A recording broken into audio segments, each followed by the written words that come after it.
There are now many therapists offering therapy through Skype. Using Skype for therapy is becoming very popular indeed. Many people prefer having their therapy sessions on Skype simply because it's more convenient. It means you don't have to leave home. But another advantage of using Skype for therapy sessions is that it's much more comfortable for you.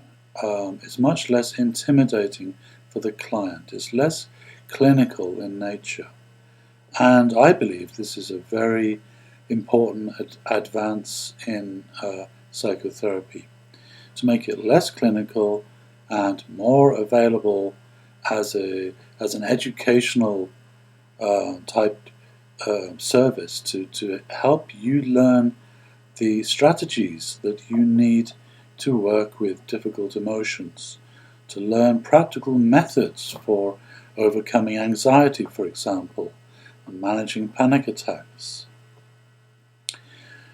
Many of my online therapy clients suffer from anxiety. That's perhaps the most common condition that I treat using mindfulness therapy.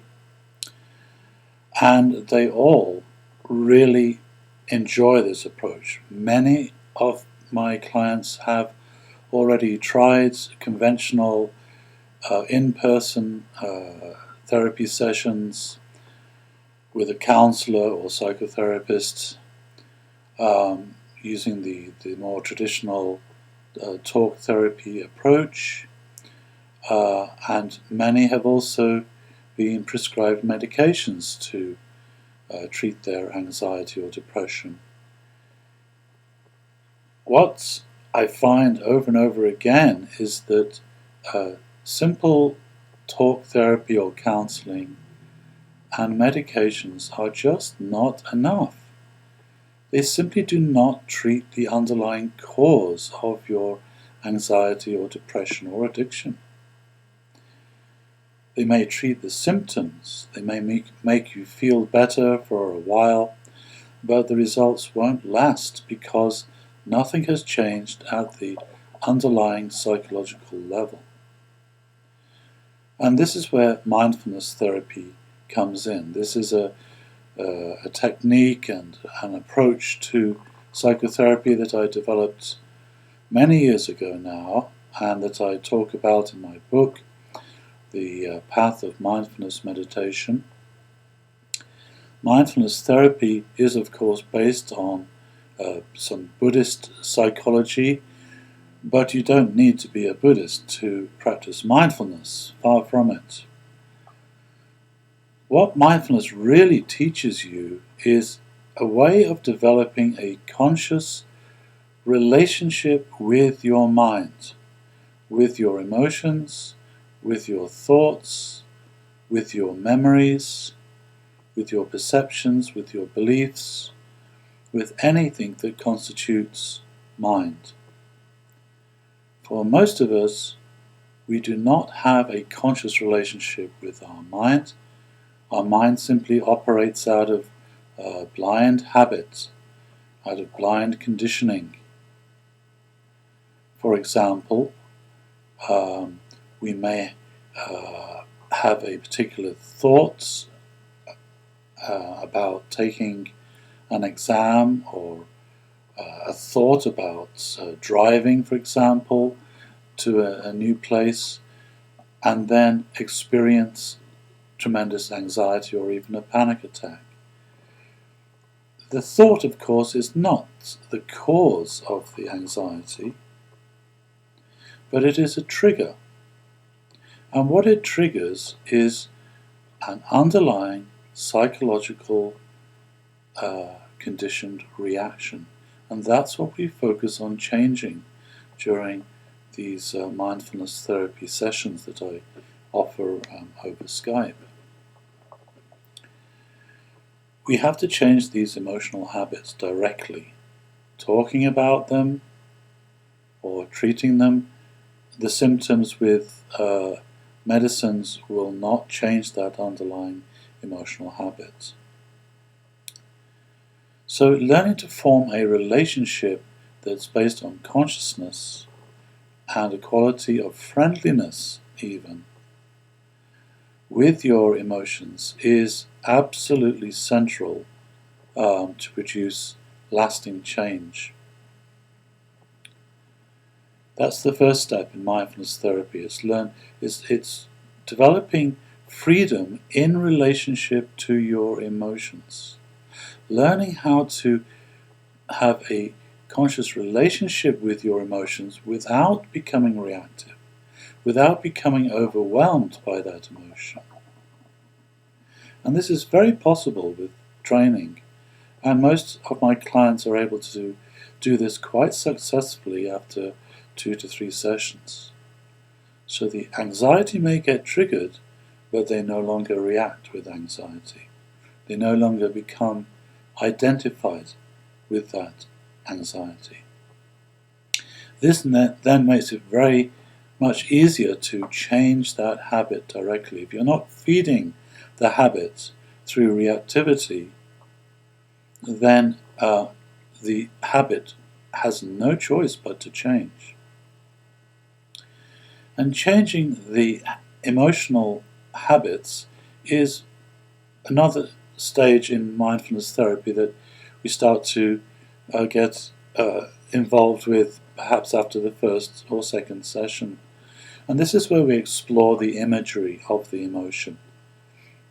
All emotions are based around imagery. That is, how you see the emotion in the mind. It's how you see it that determines the intensity of the emotion. And this is very clear, of course, in the case of traumatic memories. It's not the event itself that creates the emotional trauma. It's not the memory of the event that causes the emotional trauma. It's the way you see that memory in your mind. And of course, for a traumatic image memory, it's likely to be very intense in color, likely to be very close psychologically. You see the image very close, likely to be very large, and many other factors like that. That's what actually causes the emotion, not the event, not the objective memory of the event, but the subjective way we see it in the mind. And so this is the second phase of mindfulness therapy that we investigate in great detail during the second or third session.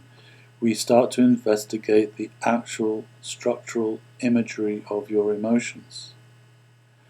The more you see, of course, the more you can change that imagery. When you change the imagery of an emotion, you change the emotion itself. You change the cause of that emotion.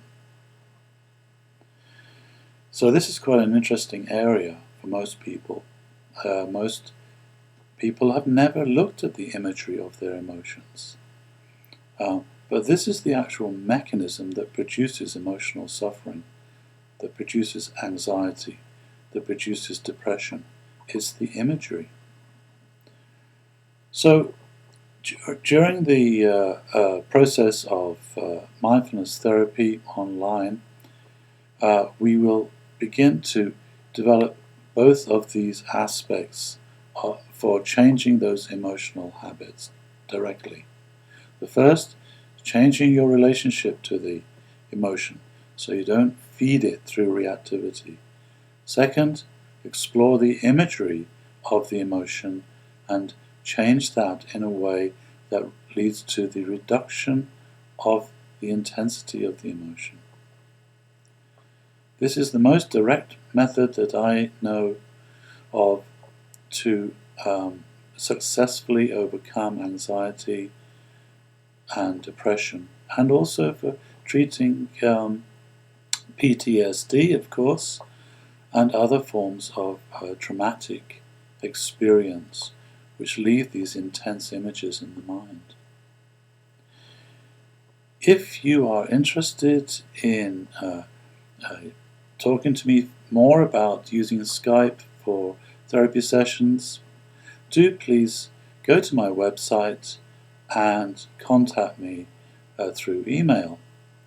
I will answer all your questions and we can schedule a Skype therapy session when you feel ready.